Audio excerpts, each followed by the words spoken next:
नमस्कार, मैं अशोक व्यास और आज मेरे अतिथि एक ऐसे युवक हैं जिन्होंने जीवन को जिस तरह से जाना है वो हमारे लिए कहीं हमारी संवेदनाओं को झकझोर देने वाला भी है।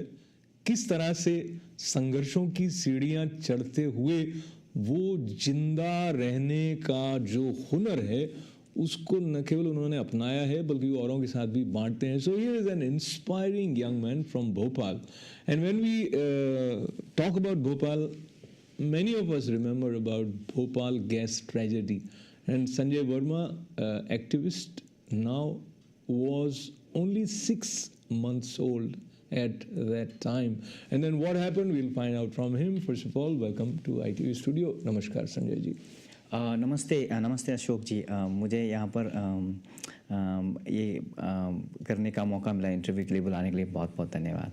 सो धन्यवाद को धन्यवाद से आप पधारे उसके लिए उसको रिस्पॉन्ड करते हुए बचपन की जो यादें आपके साथ रही हैं उनमें कहीं ना कहीं आपके साथ अनाथालय में जो आपको बड़े होने की स्थिति आई, पहले आपको पता भी नहीं होगा कि आपके परिवार के लोग इस भोपाल गैस त्रासदी के कारण आपसे बिछुड़ गए। तो वो जैसे 5 साल के रहे होंगे या आई डोंट नो हाउ, कैसे आपको पता लगा कि ये आपका बैकग्राउंड है कि आपकी फैमिली इस तरह से आपसे बिछड़ी है? एक्चुअली गैस ट्रेजेडी के बाद से जब मैं और मेरा दीदी ऑर्फनेज में रह रहे थे, तब मैं शायद ग्रेड याद नहीं कौन सा ग्रेड में था, मगर एक दिन स्कूल में पेरेंट्स टीचर मीट हुआ। तब मेरे जो क्लासमेट्स थे, they actually came with their parents and then only I realized that how come I didn't have anyone with me.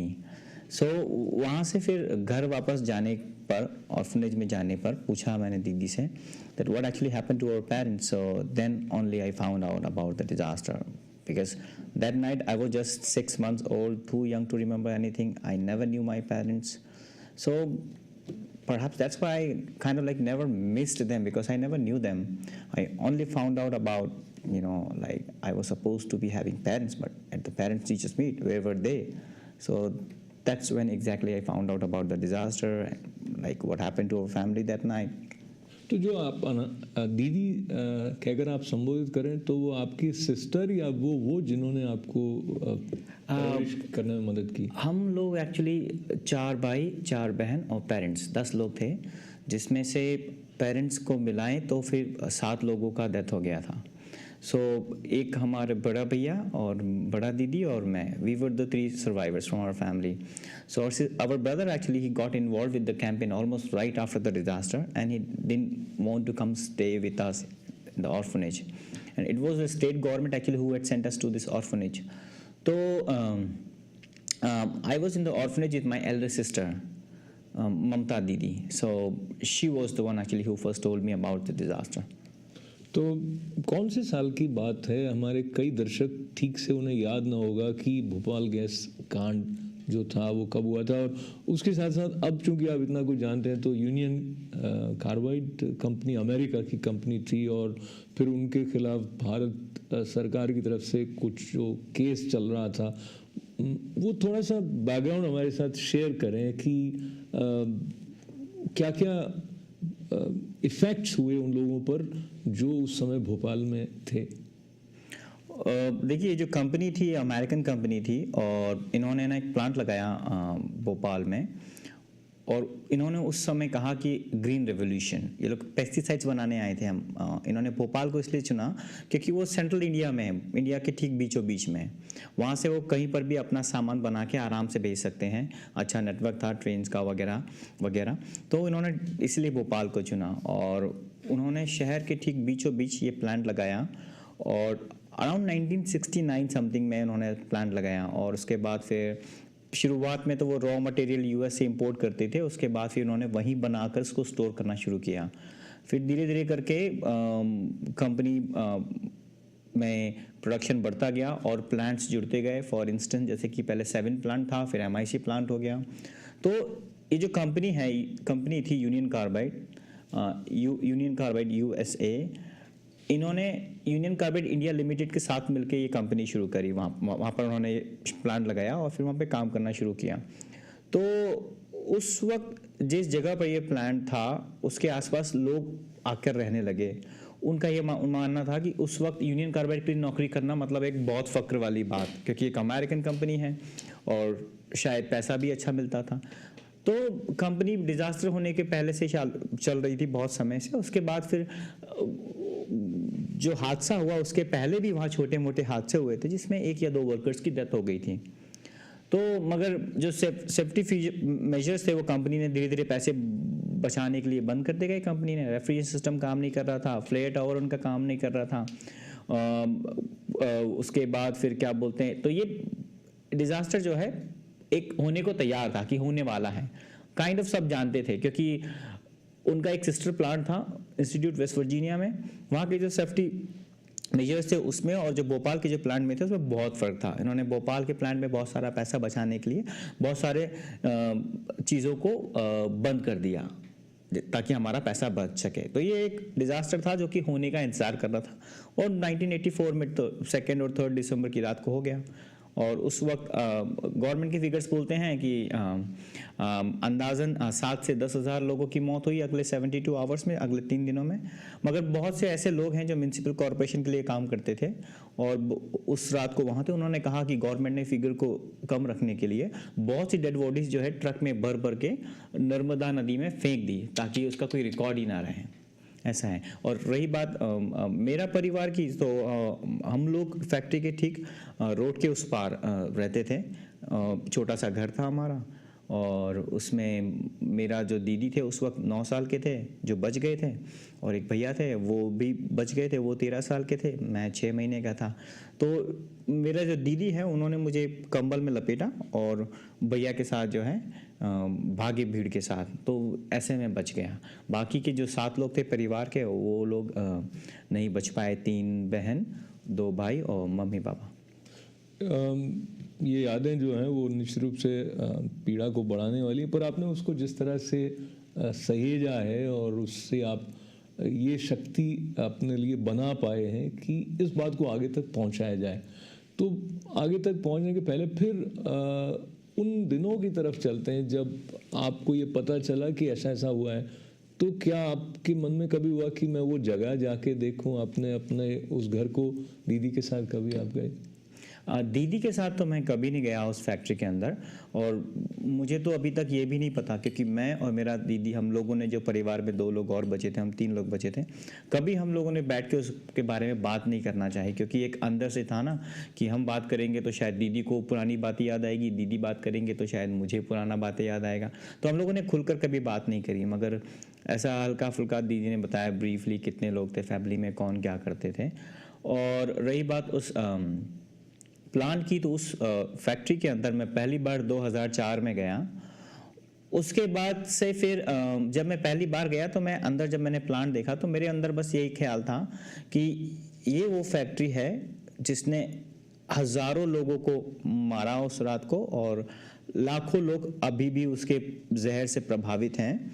और बहुत एक अंदर डरावनी सी फीलिंग होती है ना, कुछ वैसी थी उस फैक्ट्री के अंदर। ऐसा लगा कि मैं वहाँ गया तो मुझे वो रात के बारे में कुछ महसूस हुआ, मगर मैं तो बहुत छोटा था उस रात के बारे में, मुझे कुछ नहीं पता। और जो भी मुझे बताया गया वो आसपास के लोग थे, थोड़ा बहुत दीदी ने बताया। एक तरह से जो ऑर्फनेज के बाद जब मैं बाहर आया तो एक तरह से मैं आंदोलन के बीच में पला बढ़ा, क्योंकि कैसे लोग अभी भी अपने अधिकार के लिए, साफ़ पानी के लिए, सही मुआवजे के लिए, सही इलाज के लिए और फैक्ट्री की सफाई हो उसके लिए अभी भी लोग लड़ रहे हैं भोपाल में। तो भोपाल में जो हादसा था, ऐसा नहीं कि 1984 में हुआ ख़त्म हो गया, वो तो बस शुरुआत थी। इवन हादसा होने के पहले ही एक हादसा शुरू हो चुका था। जो यूनियन कार्बाइड जो कचरा फेंकती थी अपने फैक्ट्री के अंदर, वो ज़मीन के अंदर टॉक्सिक जाता था और वहाँ के पानी को पहले से ही ख़राब कर रहा था। ठीक है, तो ऐसा नहीं है कि भोपाल 1984 में हो गया और अभी सब कुछ ठीक है। 1984 के बाद भी जो लोग वहाँ रहने आए हादसे के बाद, उन लोगों को तो पता भी नहीं था कि वो लोग कितने सालों से ज़मीन का जो पानी पी रहे हैं उसमें यूनियन कार्बाइड का जहर मिला हुआ है। फिर उनके बच्चे पैदा हुए, वो विकलांग पैदा हुए, मतलब सेवरल बर्थ डिफॉर्मिटीज़ के साथ पैदा हुआ, किसी का पैर नहीं है, कोई 18 साल का बच्चा है, उसको आप देखेंगे तो ऐसा लगेगा कि क्या बोलते हैं वो 10 साल का है, 8 साल का है, ग्रोथ भी नहीं हो रही है, बहुत अभी भी है। तो डिज़ास्टर अभी भी चल रहा है और हालांकि 30 साल होने वाले हैं मगर ज़्यादा कुछ बदला नहीं है, बल्कि हालात और ख़राब ही हुए हैं। तो सरकार इस बारे में सजग है, नहीं है, कर रही है, कुछ नहीं कर रही है? आपकी क्या रीडिंग है इसके बारे में? देखिए, सरकार का जो शुरू से जो रवैया रहा है वो रहा है कि ये जो भोपाल का जो मुद्दा है ये कोर्ट में है, अभी इसमें सुनवाई चल रही है, तो उसमें हम कुछ नहीं कर सकते। रही बात सफाई की, तो बोलते हैं जैसा सुप्रीम कोर्ट आदेश देगा वैसा हम करेंगे। और पहले तो ऐसा था कि स्टेट गवर्नमेंट अगर जो थी वो बीजेपी की थी तो फेडरल गवर्नमेंट जो था कांग्रेस का था। अभी स्टेट गवर्नमेंट भी भारतीय जनता पार्टी का है और फेडरल गवर्नमेंट भी भारतीय जनता पार्टी का है। तो उसमें उन्होंने शुरू से, चाहे वो कांग्रेस हो चाहे बीजेपी हो, उन्होंने एक तरह से अनदेखा किया है भोपाल को। और कई बार तो ऐसा हुआ है कि उन्होंने हमसे कुछ और बात कही है और अमेरिका से कुछ और बातें कही हैं। तो एक बार हम प्रधानमंत्री जी से मिले थे 2006 में या 8 में, तो उन्होंने कहा था कि सिद्धांतों के अंदर जो भी संभव है मैं वो करूंगा, मनमोहन सिंह जी ने, मगर हमको फॉरेन इन्वेस्टमेंट चाहिए तो उसको मैं रोक नहीं सकता। उनका मतलब था कि हम डाउ केमिकल्स को, जिन्होंने 2001 में यूनियन कार्बाइड को खरीद लिया, उनका ये कहने का मतलब था कि हम डाउ केमिकल को इंडिया में बिजनेस करने से नहीं रोक सकते। तो ये सारा जो घटनाक्रम आपके आसपास हो रहा था और आपने कहा कि जब आप अनाथालय से बाहर आए तो आपने अपने आप को आंदोलन में पाया, तो थोड़ा सा हमारे साथ शेयर करें जो समय बीता। जैसे बहुत लोग ऐसे कल्पना भी नहीं कर सकते हैं कि माता पिता के बिना हम बड़े हो रहे हों और दुनिया को समझ जाएं, अपने को समझ जाएं और इतने आत्मविश्वास से जैसे कि आप दिखाई दे रहे हैं ऐसे हों। वो आपने कब डिसाइड किया कि मुझे लाइफ में करना क्या? जैसे आपकी प्रोफेशनल क्वालिफिकेशन काफ़ी इम्प्रेसिव है, आप कंप्यूटर साइंस ग्रेजुएट हैं? Commerce and computer applications. अच्छा, तो आपने फिर सोचा कि मैं कंप्यूटर्स में कुछ करूंगा या फिर आप फोटोग्राफी की तरफ भी बढ़ गए? मेरा इंटरेस्ट एक्चुअली, कहते हैं ना कि हमको कई बार समय लग जाता है ये खुद को पता करने में कि हम एक्चुअली अपनी लाइफ में करना क्या चाहते हैं। बचपन ऐसा होता है कि हम कभी, जब हम ग्रेड 10 में होते हैं तो हम सोचते हैं हम पायलट बनेंगे या डॉक्टर बनेंगे। एक दो साल के बाद हमारा इंटरेस्ट फिर बदलता है। तो जब मैं बहुत छोटा सा था तो मैं रोज़ स्कूल जाता था बस से, तो जो बस की जो दरवाजे पे जो कंडक्टर लटका रहता था और उसके चेहरे पे जो हवा लगती थी उसके बाल उड़ते थे, तो मैं बचपन में सोचता था कि मैं बड़ा होकर कंडक्टर बनूंगा बस कंडक्टर, क्योंकि मुझे अच्छा ठंडे ठंडा हवा लगेगा। उसके बाद जब मैं मैथमेटिक्स में बहुत अच्छा था तो मुझे लगा कि मुझे इंजीनियर बनना चाहिए। ऐसे कर करके ख्यालात बदलते गए। मगर हाँ, जैसा कि बताया मैंने, मुझे डॉक्यूमेंट्री फोटोग्राफी पसंद है, मतलब अपनी तस्वीरों के थ्रू कहानी बताना लोगों की। एक तो होता है कि किताबों में लोग कहानी लिखते हैं उसको फिर पढ़ते हैं, मगर मेरे को तस्वीरों के थ्रू बताना पसंद है। शायद इसलिए क्योंकि मैं इस आंदोलन में, क्या मेरे आसपास ये आंदोलन शुरू से रहा और अभी भी है। मैंने देखा है कि कैसे जो लोग उस रात को थे वो आज भी अपने हक के लिए लड़ रहे हैं, और वो लोग जो भोपाल में आए हादसे के बाद, वो पानी पीड़ित हो गए, उनका पानी खराब था, पानी पिया उन्होंने, उससे उनके शरीर में इतने रसायन हैं, वो परेशान, तो वो लोग भी अपने हक के लिए लड़ रहे हैं, इवन उनके बच्चे भी लड़ रहे हैं। तो मैंने देखा कि हर उम्र का, चाहे वो क्या बोलते हैं, कोई बच्चा हो या उनके पापा हो या दादा दादी हो, ये लोग भी अभी भी अपने हक के लिए लड़ रहे हैं। 2006 में और 2008 में लगभग 30 से 50 लोग भोपाल से, जो कि लगभग 850 किलोमीटर है, लगभग 500 माइल्स। जब हम ये कहते हैं कि हक के लिए लड़ रहे हैं तो उनकी अपेक्षाओं को कैसे डिफाइन किया जाए, और ये जो हक है इसके लिए जो दूसरी पार्टी है, तो क्या वो अब सरकार है या यूनियन कार्बाइड अभी तक है वहाँ पर, और क्या स्थिति आपको लग रही है? आई मीन, अगर हक की लड़ाई है और सरकार की संवेदनात्मक दृष्टि निश्चित रूप से होनी चाहिए, तो हो क्यों नहीं पा रहा है? देखिए, सबसे पहले तो उस फैक्ट्री की सफाई होना चाहिए जितनी जल्दी संभव हो, क्योंकि वो फैक्ट्री जब तक वहाँ रहेगी वहाँ के ज़मीन के पानी को ख़राब करती रहेगी। दूसरी बात, जो रिस्पॉन्सिबल इंडिविजुअल्स हैं, जो कॉरपोरेशंस हैं, उनको इंडिया में आके ट्रायल फेस करना चाहिए। जो भी कानूनी कार्रवाई है उसका हिस्सा होना चाहिए। उसके बाद फिर कोर्ट अपना फैसला लेगा। ऑलरेडी लगभग 30 साल हो चुके हैं और इलाज भी लगभग ना के बराबर भोपाल में मिल रहा है लोगों को, और ज़्यादातर लोग ऐसे हैं जो बहुत गरीब हैं, जो कि प्राइवेट ट्रीटमेंट अफोर्ड भी नहीं कर सकते। तो 1984 से लेकर दुनिया भी बहुत बदल गई है और जिस तरह से हम दुनिया से जुड़ते हैं वो तरीके भी बदल गए हैं। एक ज़माने में सोशल मीडिया नॉन एग्जिस्टेंट था, अब सोशल मीडिया भी जो एक्टिविज्म की लड़ाई है उसको आगे ले जाने में सहायता कर रहा है, पर फिर भी जो ट्रेडिशनल वेज रहे हैं जैसे डॉक्यूमेंट्री बनाना है इत्यादि, आप को आधार बनाकर भी एक भोपाली नाम की कोई इम्पोर्टेंट डॉक्यूमेंट्री बनी जो काफ़ी जगह देखी गई, इसके बारे में कुछ बताएं। हाँ, लॉस एंजलिस से एक डायरेक्टर हैं मैक्स कार्लसन, वो एक्चुअली 2009 में 25th एनिवर्सरी के पहले भोपाल आए। उन्होंने एक डॉक्यूमेंट्री बनाना उनका था प्लान, तो उन्होंने फिर थोड़ा रिसर्च शुरू किया। उसके बाद फिर क्या बोलते हैं, उस वक्त तक उनको मेरा कहानी मालूम नहीं था, मगर हम लोग उस पर साथ में काम कर रहे थे, तो धीरे धीरे उनको मेरा कहानी पता चला। तो उन्होंने बहुत सारी इंडिविजुअल स्टोरीज ली।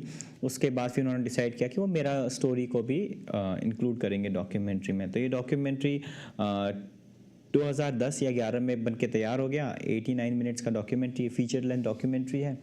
तो उसमें मेरा स्टोरी फीचर्ड है और बहुत सारे फिल्म फेस्टिवल्स में वो गया फिल्म, और बहुत अवार्ड्स भी जीते उसने। तो वो भोपाल के ऊपर पहली फीचर लेंथ डॉक्यूमेंट्री थी जो इतनी सक्सेसफुल हुई और खूब अवार्ड्स भी जीते, और उसको iTunes पर भी आप देख सकते हैं। तो उसके बाद आपके बारे में भी कई लोगों को वो बातें पता चली होंगी जो पहले से मालूम नहीं थी, तो क्या रिएक्शन आपको लगा उस डॉक्यूमेंट्री के बाद लोगों का आपकी तरफ, या भोपाल गैस ट्रेजेडी की तरफ कुछ बदला? देखिए, उस फिल्म को बनाने के पीछे बहुत सारे कारण थे। उनमें से सबसे बड़ा एक कारण था अवेयरनेस, मतलब जागरूकता फैलाना, जो डेफिनेटली हुई। अलग अलग यूनिवर्सिटीज़ में जाके हम लोगों ने उस फिल्म को स्क्रीन किया। उसके बाद Q&A हुए। हर स्क्रीनिंग के बाद मैं जाके लोगों से क्वेश्चंस लेता था। उसके बाद फिर तो लोगों के अंदर बहुत गुस्सा आया उस फिल्म को देख के। उन्होंने सरकार के खिलाफ हो, चाहे अमेरिका की सरकार हो, चाहे इंडियन गवर्नमेंट हो, चाहे फिर यूनियन कार्बाइड या डाउ केमिकल, तो उस फिल्म को देखने के बाद लोगों के अंदर गुस्सा आया, उनके मन में बहुत सवाल आए। उसके बाद बहुत से लोग तो ऐसे थे जिन्होंने मुझसे आके बोला कि हम अपना अगला पेपर जो है भोपाल के ऊपर लिखना चाहते हैं, ऐसा क्या है जो हम भोपाल में आके कर सकते हैं और हम किस तरह से मदद कर सकते हैं। तो उस फिल्म ने भोपाल को लोगों को भोपाल के बारे में बहुत बताया। सिर्फ वही लोग नहीं जो उस समय थे दुनिया के हर अलग अलग कोने में, मगर उन लोगों को भी जो अभी आज की नई जनरेशन है, उनको भी भोपाल के बारे में खूब जानकारी दी। तो भोपाल के बारे में जानकारी देने में डॉक्यूमेंट्री अपना एक रोल प्ले करती है, but at the same time अगर वो फिक्शनल वे में एक फीचर फिल्म की तरह से कहानी जाती है तो कोई भी उसको देख सकता है। अभी जैसे आप लिमिटेड हो जाते हैं सर्टन यूनिवर्सिटीज़ में जाके आप दिखा रहे हैं, या तो आपको लगता है कोई फिल्म भी इस संबंध में बननी और चाहिए, बनी है कुछ, उस बारे में बताएं। देखिए, ज़्यादातर लोगों का सोच ऐसा है कि डॉक्यूमेंट्रीज से उनको एंटरटेनमेंट नहीं मिल पाता, और बहुत कम लोग जो हैं जो डॉक्यूमेंट्रीज देखना चाहेंगे, खास करके इंडिया में। तो बॉलीवुड की एक मूवी आई थी एक्चुअली भोपाल के ऊपर, भोपाल एक्सप्रेस। परहैप्स वो अर्ली 90s में या लेट 90s में आई थी। अभी एक और फिल्म है जो कि नवंबर में यूएस में रिलीज़ होगी और दिसंबर में इंडिया में होगी 30th एनिवर्सरी के बाद, और उसमें मार्टिन शीन है, खालपेन है और मीशा बार्टन है, बहुत सारे हैं, राजपाल यादव हैं, तनिष्ठा चैटर्जी और मुखर्जी वो हैं। और ये फिल्म अभी 18 सितंबर को यूनाइटेड नेशंस के हेडक्वार्टर में स्क्रीन होनी थी। इसकी स्क्रीनिंग वो किसी तरह से नहीं हो पाई, मगर ये फिल्म डेफिनेटली फिल्म मैं बोलूँगा कि देखने लायक फिल्म है, बहुत अच्छी फिल्म है।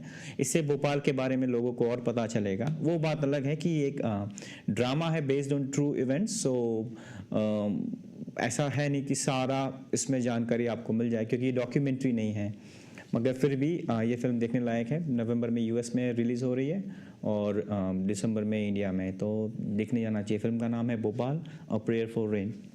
सो भोपाल से संबंधित फिल्म के बारे में बताने वाले संजय वर्मा उस समय 6 महीने के थे जब 1984 में भोपाल गैस त्रासदी हुई थी, और इस त्रासदी के कारण उन्होंने अपने माता पिता सहित परिवार के 7 सदस्यों को खो दिया। अपनी दीदी और अपने बड़े भाई के साथ वो वहाँ से बचकर निकले थे। दीदी के साथ एक अनाथालय में उनकी परवरिश हुई और भाई उसी वक्त वहाँ से चले गए थे। तो क्या फिर उनसे कभी संपर्क आपका रहा या मिलते नहीं थे? ऑर्फनेज में हम लोग 18, मेरा दीदी का उम्र जैसे 18 साल हुआ तो वो फैसला ले सकते थे कि कहाँ रहना है, कहाँ नहीं रहना है। तो उन्होंने फैसला लिया कि हमको ऑर्फनेज में नहीं रहना, हमारे भैया के पास रहना है, जो कि हमारे भैया हमारे साथ नहीं रहते थे। तो दीदी वहाँ से निकले, मगर मैं ऑर्फनेज से निकलना नहीं चाहता था, क्योंकि मुझको सारी सुविधाएं मिलती थी वहाँ पे, पढ़ाई के लिए सारी चीज़ें मिलती थी, अच्छा स्कूल था, अगर क्रिकेट खेलने के लिए बैट चाहिए, सब कुछ मिलता, फुटबॉल वगैरह। मगर दीदी के कारण मुझे भी वहाँ से निकलना पड़ा। तब जाके मैंने एक्चुअल लाइफ का सामना किया कि हाँ एक्चुअली हुआ क्या था। मैंने बताया ना कि कैसे मैं आंदोलन के बीच पैदा, मतलब मेरा पला बड़ा मैं, तब जाके मैं एक तरह से आंदोलन में आया। भैया इन्वॉल्व थे कैंपेन के साथ, उनके थ्रू मुझे और जानकारियाँ मिलने लगी, जो आसपास का माहौल था उससे और जानकारी मिली। उसके बाद मगर इसी दौरान भैया को सिम्टम्स आने लगे थे पैरानॉइड स्किज़ोफ्रेनिया के, जिसमें हमको डर लगता है कि हमको कोई मार देगा। अब वो उस रात का ट्रॉमा था जो उनके जहन से कभी गया नहीं। तो फाइनली 2006 में उन्होंने एक्चुअली कई बार खुद को मारने की कोशिश की। कभी चूहा मारने का दवाई खा लिया, कभी जंगल में भाग गए, कभी पूरे घर में आग लगा लिया। तो फाइनली उन्होंने फिर 2006 में खुद को फांसी लगा लिया और उनका भी डेथ हो गया। अरे यार, very तो sorry अब to hear. हम 10 में से पहले 7 लोगों का मौत हुआ, फिर 1 का हुआ, अभी सिर्फ मैं और मेरा दीदी है।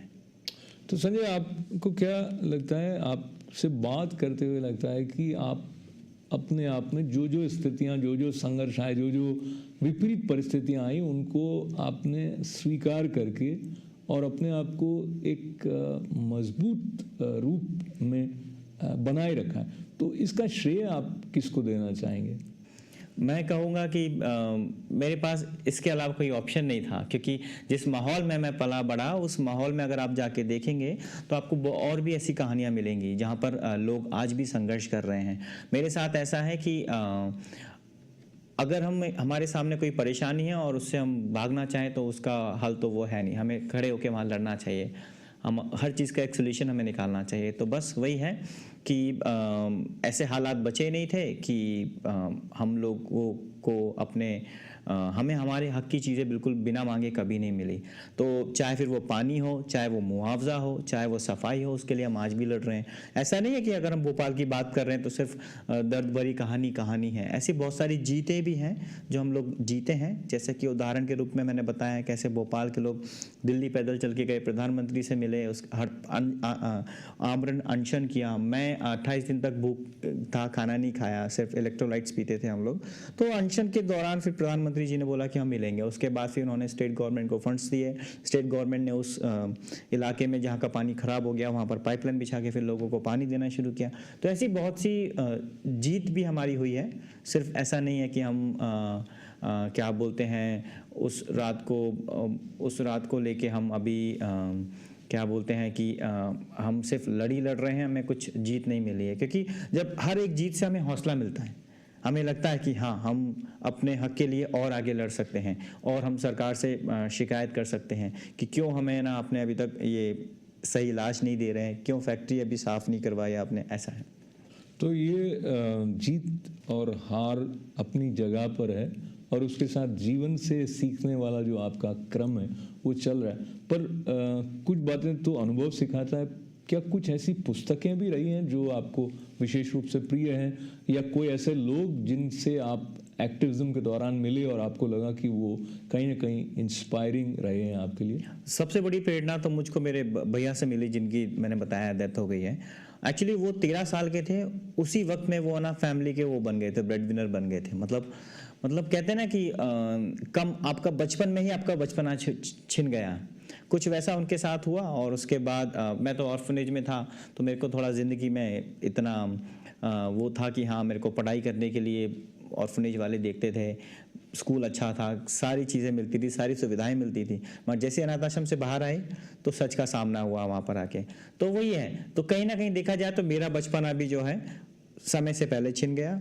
मगर क्या बोलते हैं, हालात से हम कुछ चीज़ें ऐसे सीखते हैं जो हमें वक्त पर बड़ा कर देती हैं और हमें एक तरह से हौसला भी देती हैं। तो मुझे सबसे बड़ी प्रेरणा अगर मिली तो वो हमारे भैया से मिली, बड़े भाई से, और जो आसपास जो लोग थे अपने हक के लिए, चाहे वो 70 साल के हों या 80 साल के हों, या फिर जो शारीरिक रूप से विकलांग है या कुछ नहीं कर सकते हैं उनसे मिली। तो जब ये सब आगे आप देखते ना आसपास, तो फिर आपको लगता है कि नहीं, आप भी तो उन्हीं में से एक हैं। आप वो ऐसा तो है नहीं कि कोई इंसान को उनमें से कोई एक सिर्फ अपने हक के लिए लड़ रहे हैं, एक पूरा परिवार की तरह है, चाहे वो हिंदू हो चाहे मुस्लिम हो। भोपाल तो फिर एक भोपाल है।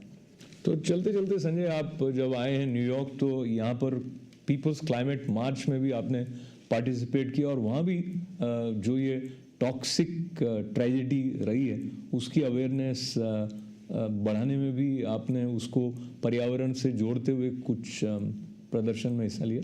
हाँ, जो आपके पीछे जो तस्वीर है वो एक्चुअली क्या है, संडे की है, इसी संडे की पीपल्स क्लाइमेट मार्च की हम लोग गए। और जो मेरे पीछे पिक्चर है वो एक्चुअली भोपाल की है, वो मैंने खींची थी और मैं तस्वीरें खींचता मैंने बताया आपको। तो भोपाल में एक्चुअली क्या है, पर्यावरण को बहुत बड़ा नुकसान हुआ है। जैसे कि जब हादसा हुआ तो गैस लीक हुई, लोगों की मौत हो गई। उसके बाद जो टॉक्सिक वेस्ट पड़ा फैक्ट्री में आज भी, उससे पानी, ज़मीन, हवा सब खराब हो रहा है। तो कहीं ना कहीं है ना, हम अपने रोज़मर्रा की ज़िंदगी में पर्यावरण को कहीं ना कहीं किसी तरह से नुकसान पहुंचा रहे हैं। तो उसी को देखा जाए तो भोपाल में जो है पर्यावरण को अगर ध्यान में देखा जाए तो बहुत बड़ा हादसा है, क्योंकि उससे पर्यावरण को भी बहुत नुकसान हुआ है। तो चलते चलते जो आपने भारत से बाहर की दुनिया देखी है, और जब आप भारत लौट कर देखते हैं जिस तरह के हालात हैं, तो कंपेयर करें न्यूयॉर्क और भोपाल में in terms of the approach of people towards activism, तो क्या लगता है आपको? बहुत बड़ा फ़र्क है, मगर जो एक बॉटम लाइन है अपने हक के लिए लड़ने की, जब हम सड़क पर निकल के अपने हक के लिए लड़ने के लिए जब नारा लगाते हैं ना, तो जो आवाज़ होती है वो आवाज़ में मुझे ना ज़्यादा फ़र्क नहीं दिखा। जैसा कि अगर कोई इंसान अपने हक के लिए दुनिया के इस कोने में अमेरिका में लड़ रहा है, वैसे ही इंसान हमारे देश भारत में भी लड़ रहे हैं। तो जो जज्बा है जो अपने हक के लिए लड़ने का, वो उसमें मुझे ज़्यादा फ़र्क नहीं दिखता। बस हाँ, अमेरिका में और भोपाल में बहुत फ़र्क है। मैं भोपाल से हूँ, बहुत छोटा है न्यूयॉर्क से अगर कंपेयर करें तो, मगर फिर भी जो मैंने बताया कि जब सड़क पर निकल के जब लोग साथ में नारा लगाते हैं तो ऐसा ज़्यादा फ़र्क नहीं दिखता। तो ये जो एकता है उसको संघर्ष की आंखों से देखने वाले संजय वर्मा हमारे साथ आज शेयर कर रहे थे अपनी यादें, अपनी संघर्ष का सफ़र, और उनकी पुकार, हक के लिए लड़ने वाली जो आवाज़ है उसको वो बुलंद किए हुए हैं। 6 महीने की उम्र में अपने परिवार के 7 सदस्यों को भोपाल गैस ट्रेजेडी में खो देने के बावजूद उन्होंने वो नहीं खोया है जिसे हम जीने का जज्बा कहते हैं, और उन्होंने जीवन से प्रेरणा ली, और वो भी हमारे लिए प्रेरणादायी हैं। Sanjay, lots of good wishes for you. Thank you very much for धन्यवाद कमिंग टू आवर स्टूडियो, और आप सभी का हमारे साथ बने रहने के लिए धन्यवाद। अशोक व्यास को अनुमति दें। नमस्कार।